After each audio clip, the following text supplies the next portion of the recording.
Good afternoon and good evening from Asia. Welcome to another episode of TCP Live. My name is John Ho. I'm based in Thailand, Chiang Mai, and I'm very happy to host another episode of our webinar.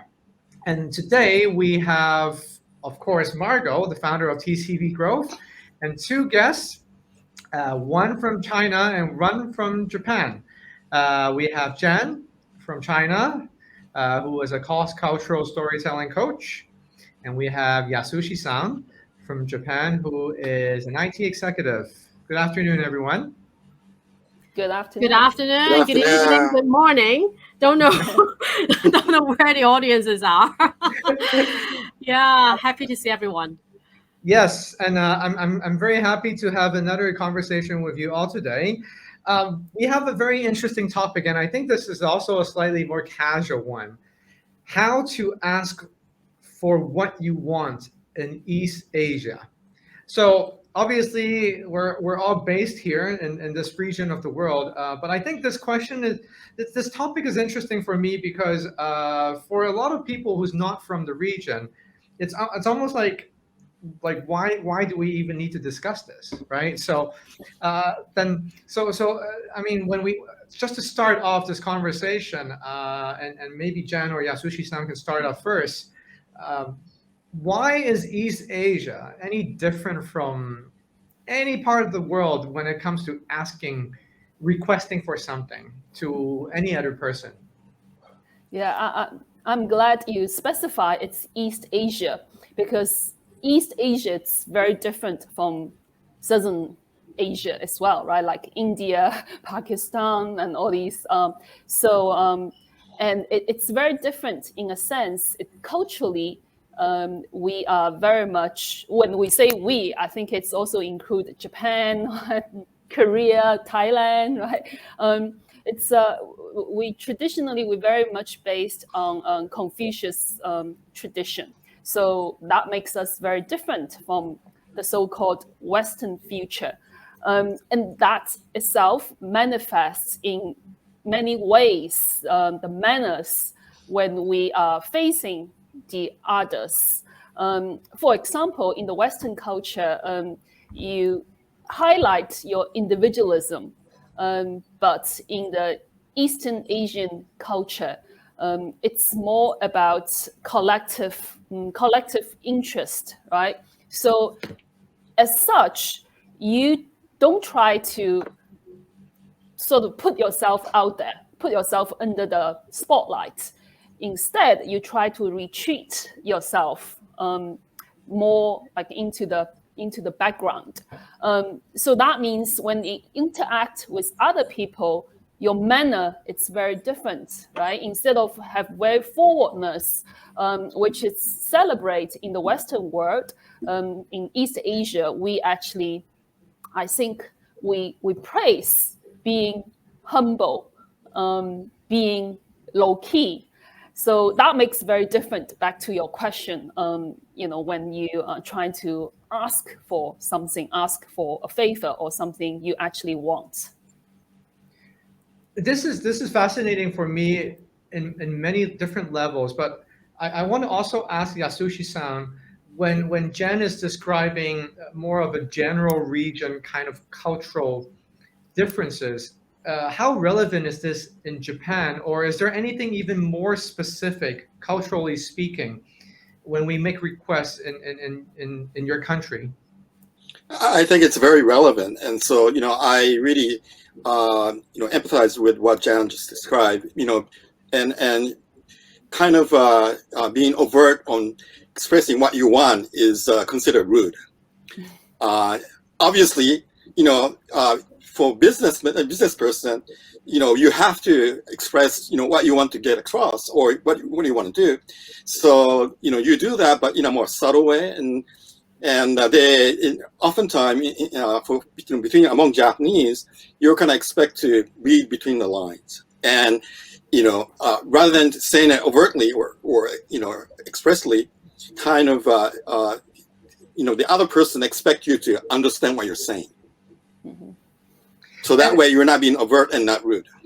And reading between the lines is it's almost like an art, I feel like, in the Japanese culture, because and we can go on to this a little bit more when it comes to people responding to the request, right? How they actually do it appropriately.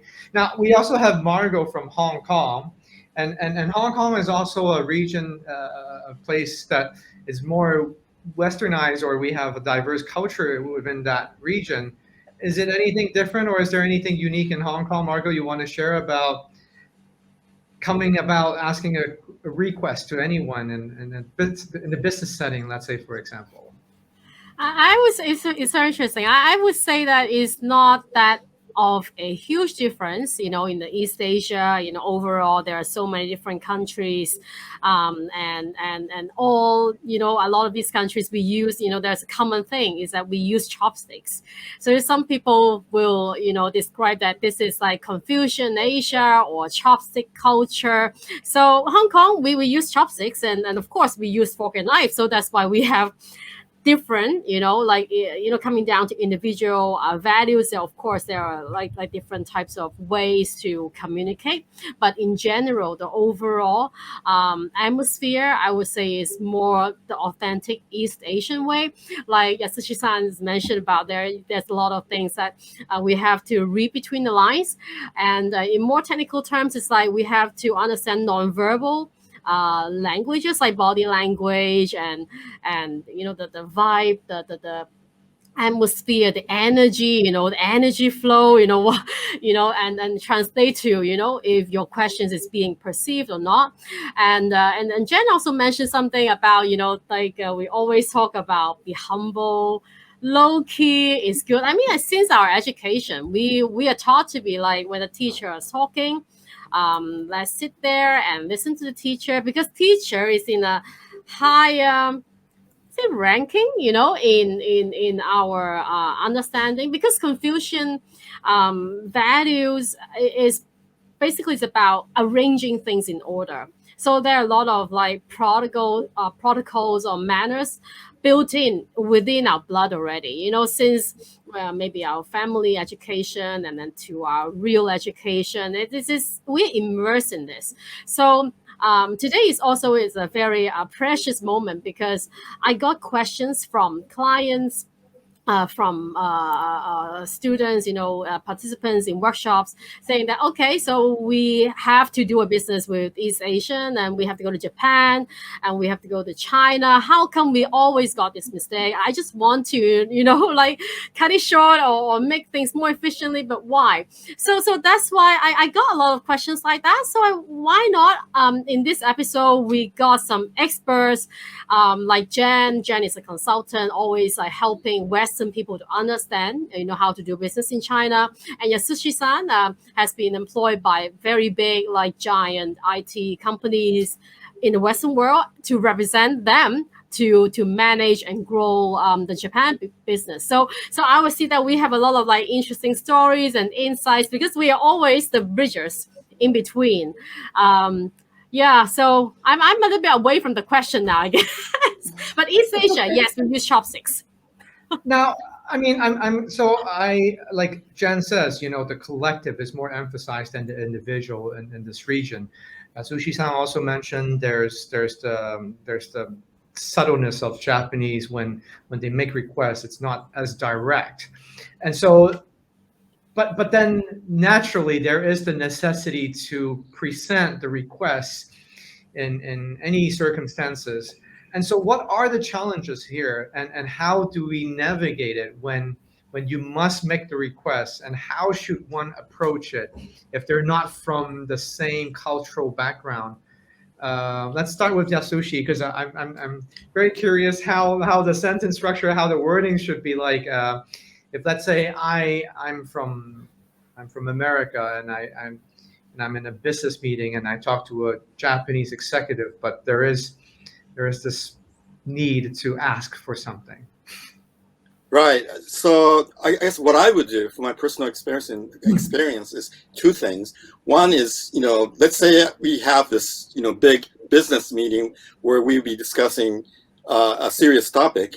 I would try to set up a separate meeting before that big meeting with people who are working around the key personnel and try to get as much information as possible.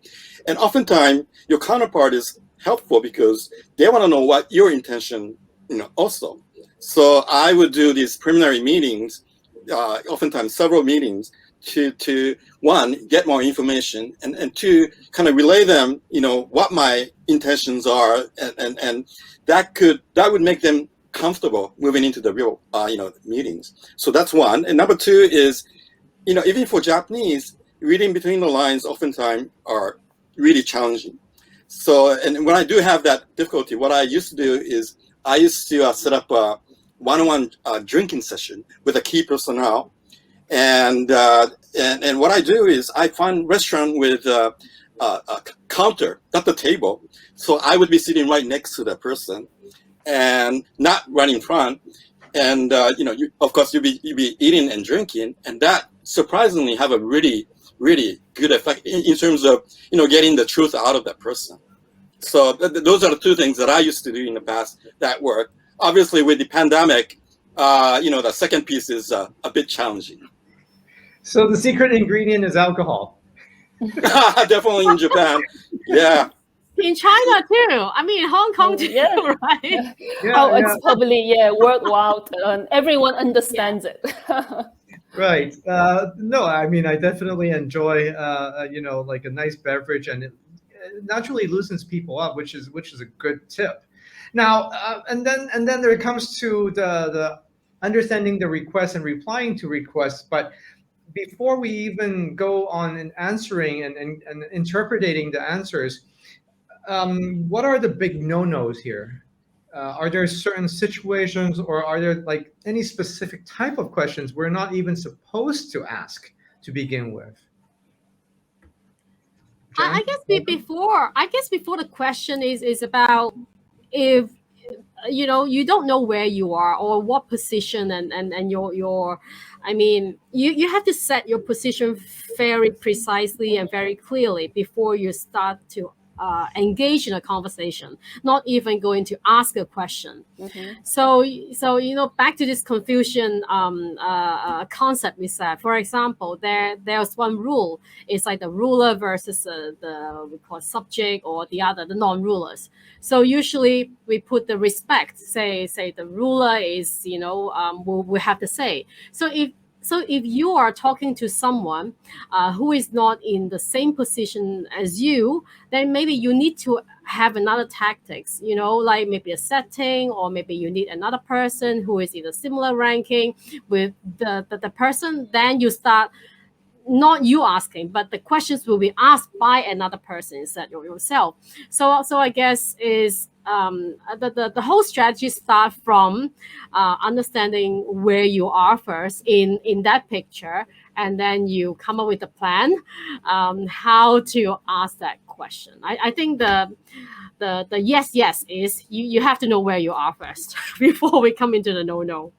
So it's not so much so what you're trying to say is it's not so much the question itself, but the relationship between the two counterparts and what is the status of it. That is very important to understand before presenting the request. I think so. Maybe Jen, what do you think? Or Yasushi-san, what do you think? I agree with what you just said. It's not so much the question itself, it's not so much what you can't ask. It's more about when you ask, right? So when is, I think the difference is in when, because in the Western world, even though I think you do feel if you ask for a favor, you need to return that favor, right? So it's equal. So same, in Chinese culture or Asian culture, you have to return that favor. But what is different is, I think in the West, you separate quite clearly like a personal relationship from a business relationship. So the thing is, being professional is, okay, you like someone maybe based on his or her competency of profession. You don't really mix so much your personal feeling into it, whether you like this person as a person or not. But in the Chinese culture, it's very different in a sense. You mix them together. So you like this person probably more from the heart first because you like this person, and then you trust this person, and then you think he is great. You can just have confidence in him. You just have the trust, like this person will do a great job. So it's really a mix. I think they have a kind of a more academic phrase for that. One is cognitive trust, one is affective trust, right? So cognitive trust, it's more based your trust on that person's competency, but affective, it's more sort of based on your own liking to this person or not. And because of this combination, like you really mix your personal feeling with your business sort of feeling. So that means in order to ask for whatever you need to ask, you need to build that personal relationship with this person first, even though in a business environment. So that means you have to maybe remember, like you probably have to visit his family, play the few rounds of golf with him, right? Or remember the birthday and all these things, like had few drinks together. So you need to build that personal thing with this person first. And I also think a lot of people know the term 关系, right? 关系, that's the connection. But there's another word, not as often as being mentioned, but it's also very important in the Chinese culture. It's actually called 人情. 人情, that's like a favor. So the favor, it's you make that person feel indebted to you. So it's a negative. You make that person feel he owes you something, right? So because you give him the 人情. 人情is a bit like a face. You give him the face. For the future, like when you in need, this person will return the 人情 to you. So you need to build that. You need to have that stage built before you can ask the favor. So growing up in Hong Kong, obviously, I do have a concept of what you've mentioned, the relationship, 关系 and then 人情, the favor. And when I first moved to Thailand, there's also another word here, which is เกรงใจ. And เกรงใจ, if you need to translate it literally, it almost means not to impose. So it's already assuming that in a relationship where if you want to make a request, you're not supposed to do it because เกรงใจ. It's almost like you don't want to impose on people. You don't want to trouble the other person. So it's even a more subtle way of, okay, you want something, but you better not ask for it unless it's absolutely necessary. I don't know if there's something like that in Chinese culture, or Japanese, but this is also something that I've learned. And it's a very significant part in building the relationships of this. But I want to move on and also ask, like, let's say as a non-native, and they say, well, I'm not from here, and I really need to make a request. So I just bypass all of these kind of protocols. What's the worst case scenario? What are the consequences if I do just ask what I want? Yasushi-san? I guess in a business context, oftentimes the mistakes that Westerners make is they expect response or they expect result right away. And let's say you're making negotiation, and they expect your counterpart to make decision right then and there. That's not going to happen. They would have to go back and speak with the proper stakeholders, and unless they get all the consensus from the stakeholders, they won't be able to make decisions. So they'll end up telling you, "I need more time, to get this over." The way to kind of counter that is, I told you about having preliminary meetings. It's called nemawashi in Japanese. Nemawashi means it's hard to translate in English, but it's like making sure you get consensus from all the stakeholders beforehand. So, before you have that negotiation, you'll be identify all the stakeholders, speaking to them, explain your situation, express your point of view, get their alignment. And when you get that, and when you get to the final stage, then, everything's taken care of. So everything is, all the decisions we made already. So that's, I guess, one of the, biggest difference, and oftentimes what the Westerners make mistake. Yeah, this is a very classic example of individualism versus collectivism, because like in East Asian culture, we tend to have, not just one person making decision, but, understanding who are the stakeholders. Even you're the owner of a company, but you also need to concern about whether I would offend, my decision will offend somebody else or somebody outside of the company or a competitor or something. You will think about this relationship thing first instead. And since, Yasushi-san talked about, on a business context, I have a little story to tell about, it's hard to, for a non-East Asian to just ask a question and then think about that in a short term, immediately I can get a response from East Asian. Like when I was working for American TV company, and honestly, it took us at least like 1 to 2 years to close one deal with a mainland Chinese TV station on just one or a very simple program, like co-production. And every time when we and usually I was the person who took the Western executives to China, and then I attended all these meetings together. And then they tend to, maybe in the Western mindset, it's like, we are having lunch with the executives in China already. So this is already, we've done the rapport, we've built the trust already. So after the lunch, they would just go into the meeting room and say, so shall we ask them maybe how about, the terms and things? And I say, maybe it is not really the right time, or maybe we can delay a little bit. And sometimes we have to sense if the other party wants to talk about this right now or later in groups or individually, or maybe they have to discuss something first, or maybe they won't have the behind the scene talk first. So you have to detect on the spot before you decide to ask a question, because very often if they're not ready, they will give you a very diplomatic answer of, sounds good. Yeah, I understand your question very well. And maybe we need some more time and then we'll get back to you. But what is the meaning of more time? More time can be a week or a month, or, I've seen like a year. So that is, my personal experience, and you have to set your expectation as well. Jan, do you have anything to add on this? I think it's very well said. I was just thinking, it's like Chinese Kung Fu, right, and Tai Chi. So,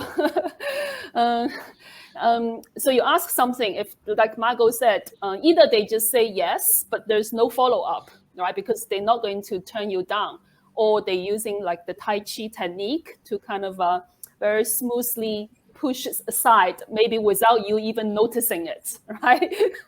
So very diplomatic in that sense. Right. Yeah. It seems like there's a lot of nuance, that one needs to pay attention when making the requests. And I guess naturally there could be criticisms about efficiency, when doing communications, when striking a deal or anything. So if anyone were to say, well, this is simply not effective or efficient, how would you explain to that person who makes such comments?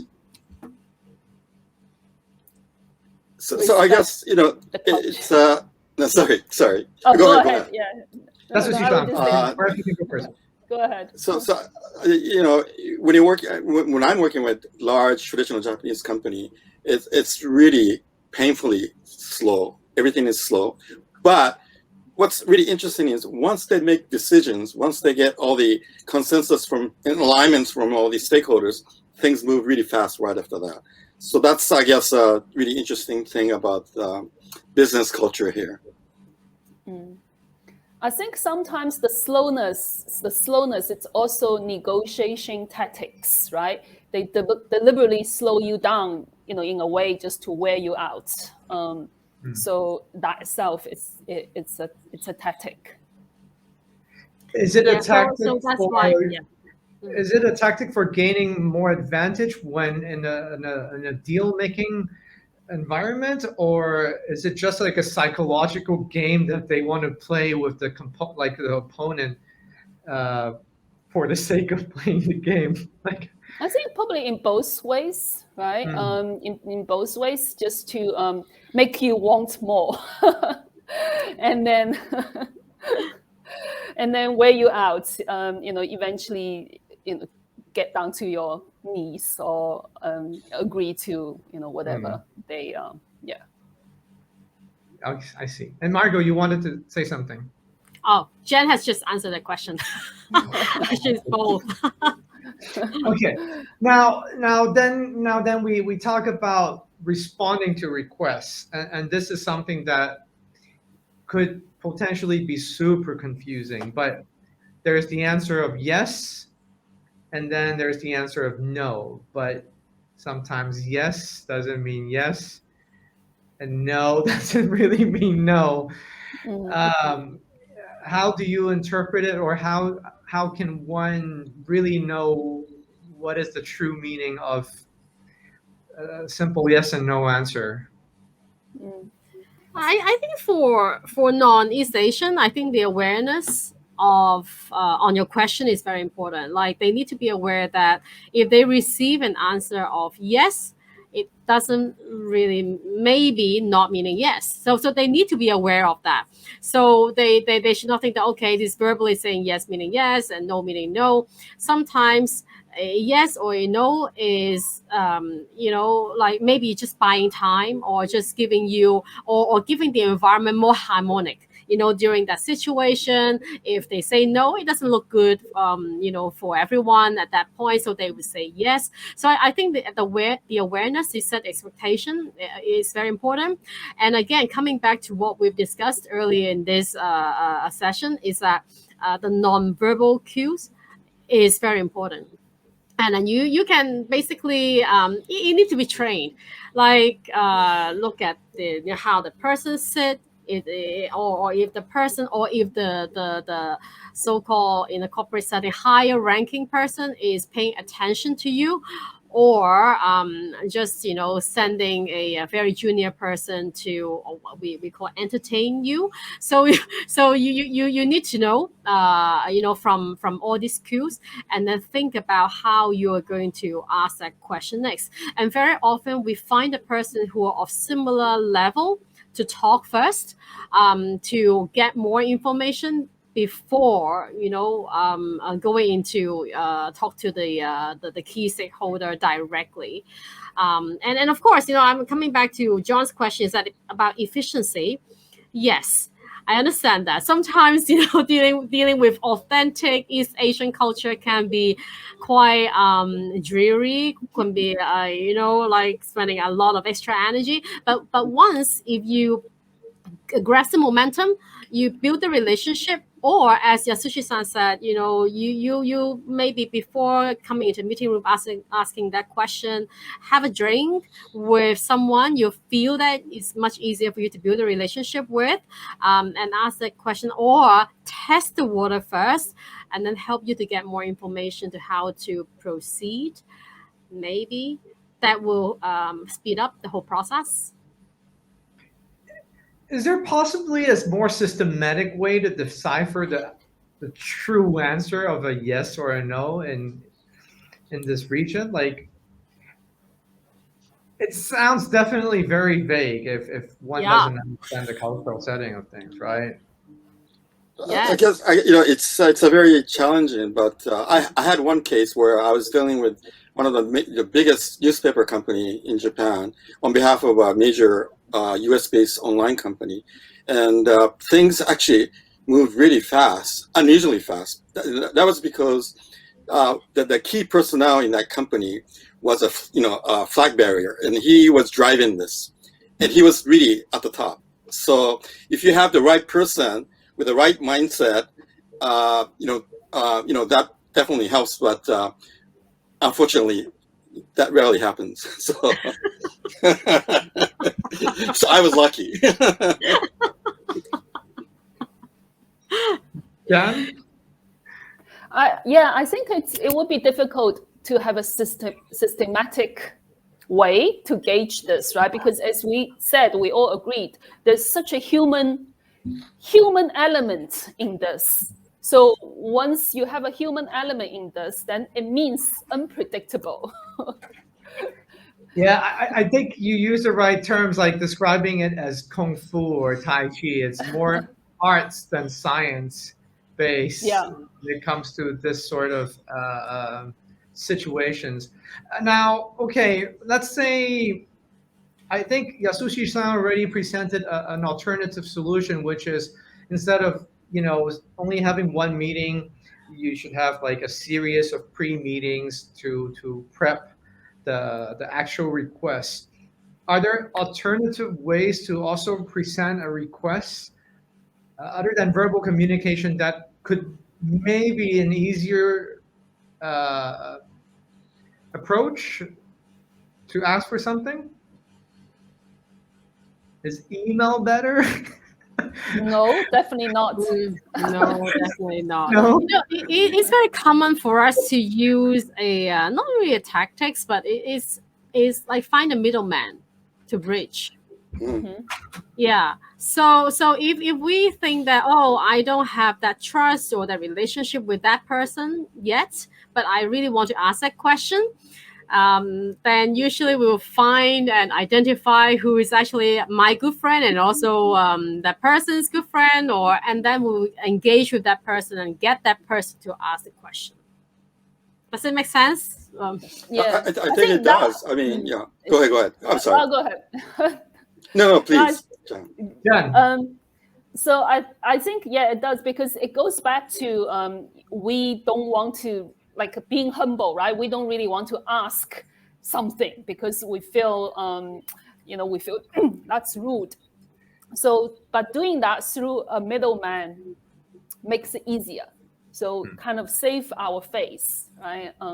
So definitely, I think a middleman, it's very useful tactic. Yeah, and Jan mentioned about having a personal relationship and trust, and I think that's what middleman does, right? He or she could provide that trust that you don't have, and oftentimes the middleman already has that trust. And places like Japan, they used to say it's not as as before, but it's not what you know, but it's who you know. That sounds pretty bad, but that's because what it says is you have to have a personal relationship because you have to have a relationship with trust, and having. If you don't have that, I guess using someone who already has that with that key personnel that you're dealing with definitely kind of provides a shortcut, I think. So if anyone from a different region were to come in to East Asia and they need to negotiate, they need to ask for something, I guess it's often more ideal if there's a local contact to kind of bridge the cultural differences in a sense. I think that makes a huge difference. And how does one come about finding this person, this mediator or facilitator of some sort? Through your contacts. Through a middleman. 所以有关系，所以有关系 right? 有 favor, 有人情。I see. So that's why, let me just elaborate a little bit on 人情. So we talk about, even in the West, you have the concept of being reciprocal, right? So I give you something, you give me something. But 人情, it's a bit different. 人情, it's not necessarily, I'm asking you for a favor now, you return that favor now immediately. It's almost like you're spreading the seed first. So imagine you're someone, maybe some community leader, right? You go into a community, you help them, you do, like, you build roads for them, you build a school for them, you do a lot of things. In a way, that is your 人情. You're earning, like, it's almost like you're earning your social credits. right? So and later on, so you may not get any immediate return, like right now, maybe not even in the future. But if something does happen, it's safe to come back to this place and ask for the favor, and they will do that for you. So that is the renqing. So it's almost like you plant something, you plant the seed, right? Until one day it becomes the tree, and then you can get shadow, like when you need it. Yeah. Are there any shortcuts?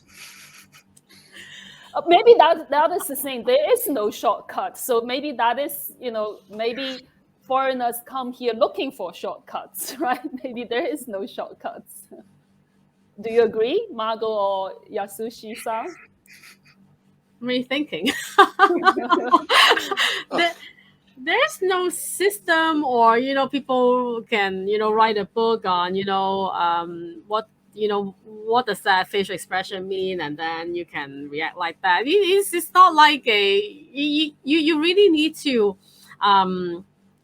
actively listen and then understand the situation, and asking questions is part of the whole process of relationship building, or a business relationship, or a business deal. So I think from East Asian's perspective, whenever there is an action, or you think about asking a question, you have to even think about what would that person think or feel. It's pretty much using the Western word of like empathy. Everyone talks about using empathy, but I think in East Asia, it's very important. You make the person that receiving your question feeling that you understand his or her difficulties, challenges, or situation, instead of that person feel that, okay, you are just asking for a question on not a win-win situation, but it's only for you.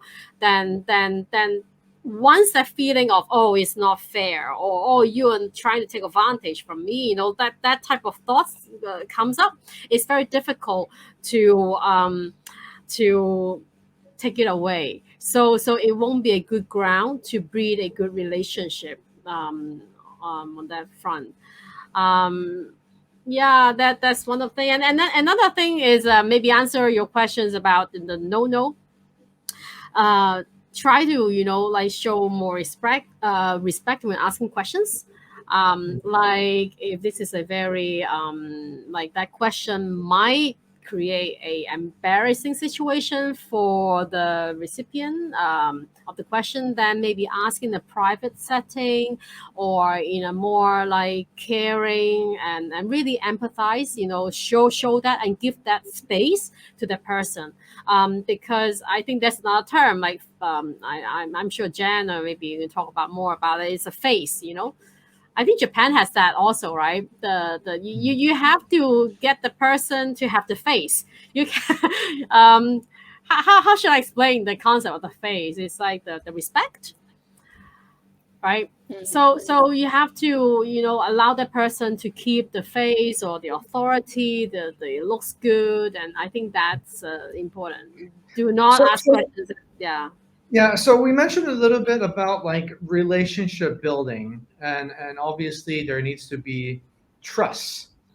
And in a corporate setting, how does one come about building this trust and building these relationships?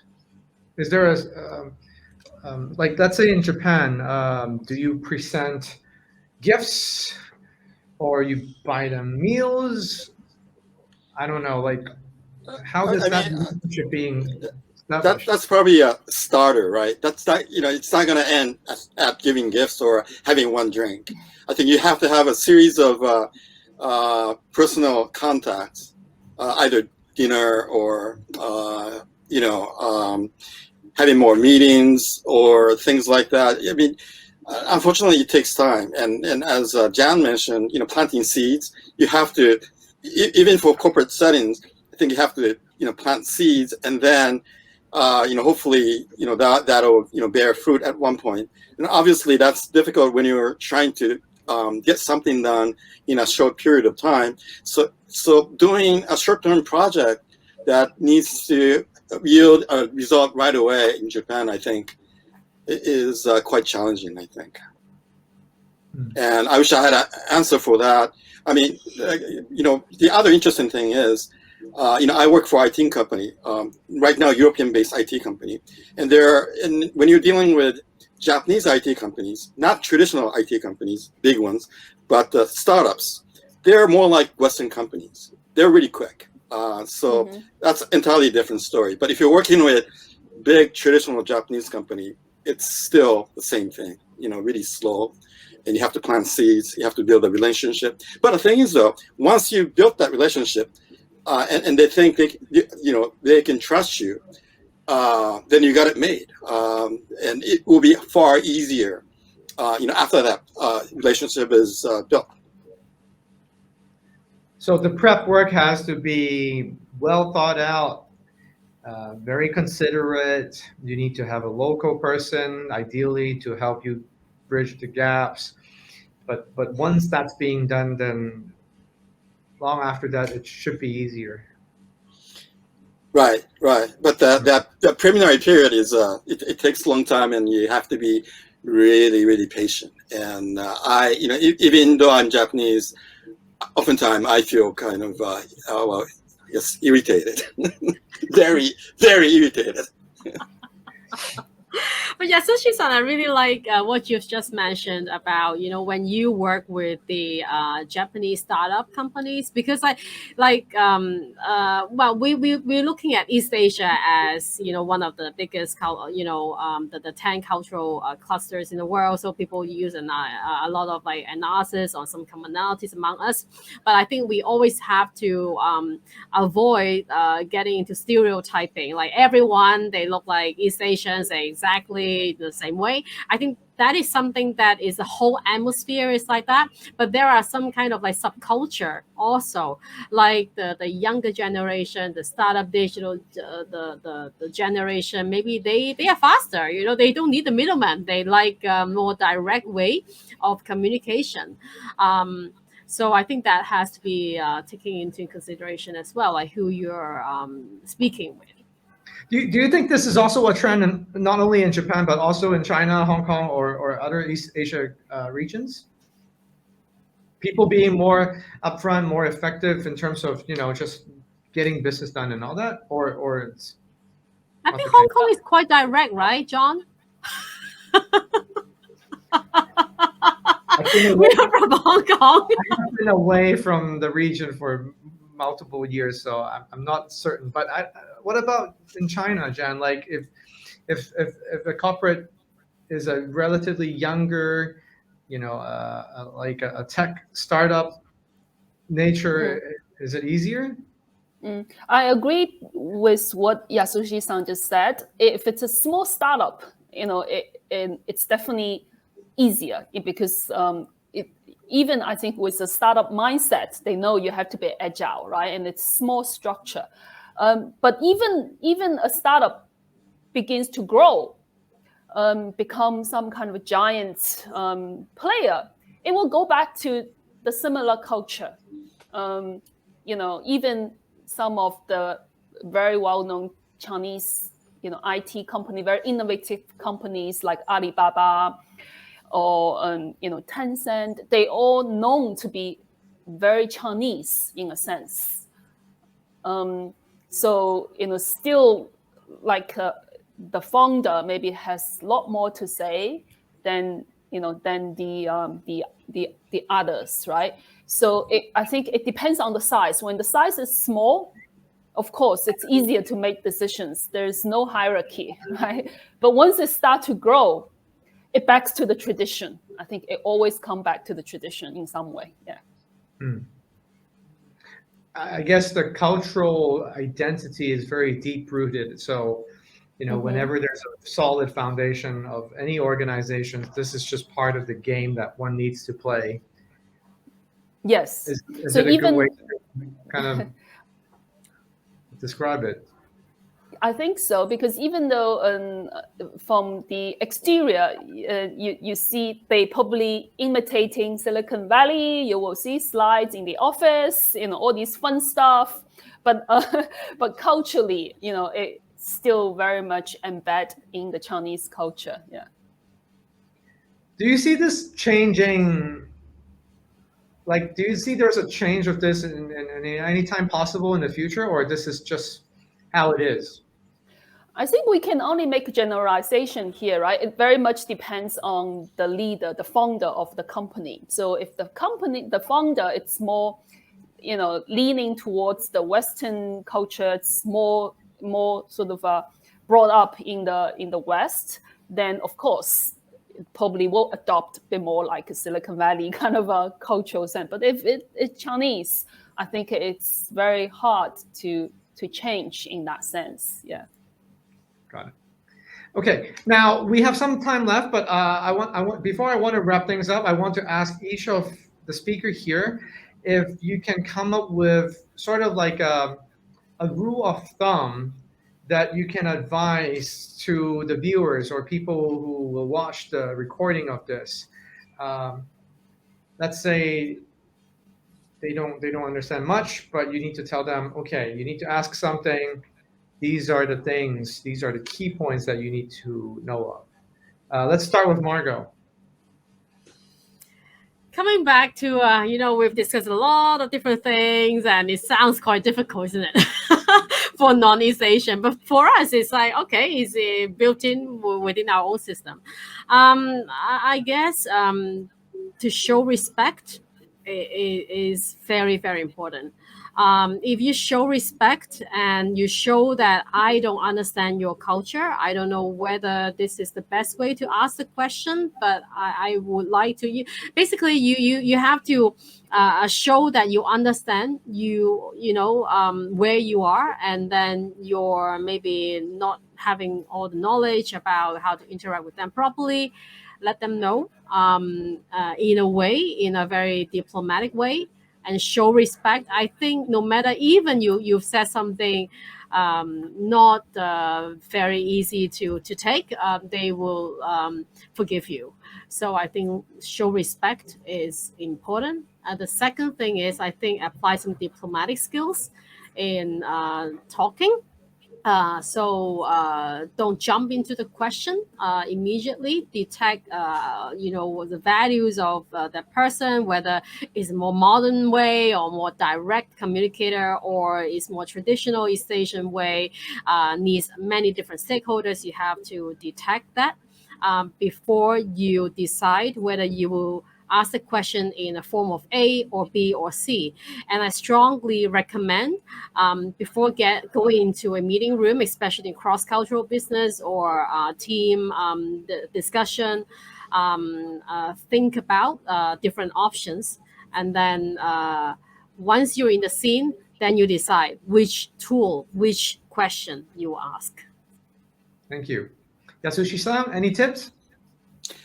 So I guess, as we were speaking, having, building personal relationship and relationship with trust is really the key. And in order for you to do that, you have to be patient, I think. But having said that, there are times where you have to move quickly. So I guess you have to learn how to, push the other person without being rude.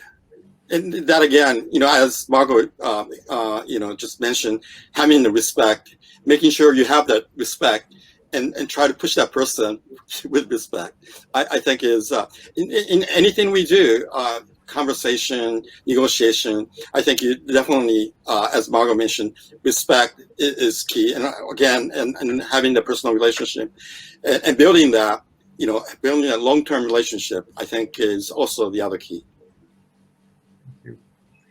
Last but not least, Jan? I think it's also be patient. So remember, even you probably come with your own agenda, but remember, it's not about you. It's about the other person first, at least.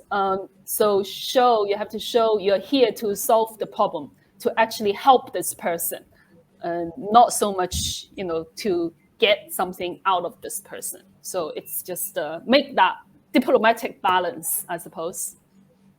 I really like that. It's pretty much like encode your question into a way that actually your question is helping the other person instead of just helping yourself, and make the whole conversations a win-win conversation.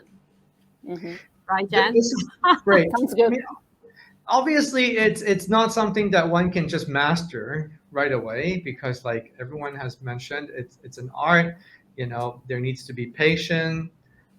There needs to be a process of establishing the relationship, understanding the context of things and all that. But I genuinely hope that through this conversation, if people are watching this later, that they can grasp some basic ideas of how the world, in different regions is so unique. And when we talk about East Asia, communication, the very subtle ones, is in fact the more important things that one should learn if anyone wants to navigate in this region easier, or not to make major mistakes. So I really appreciate your time and your insights, and thank you very much for all of you. Thank you. Thank you, John. Thank you, everyone. Thank you. Thank you. Really enjoyed it. I want to conclude this webinar here. If anyone who's watching this who wants to engage with us afterwards, you can feel free to comment. Also, you can send a message to us if there's any questions afterwards. We have Jen from China, we have Yasushi-san from Japan, we have Margot from Hong Kong, and myself from Thailand. Next month, we'll be taking a break, but in November, we'll have our last episode of the season on another topic from TCP. So please stay tuned, follow our page on Facebook, and we will keep you posted. So thank you very much. Until next time, see you later.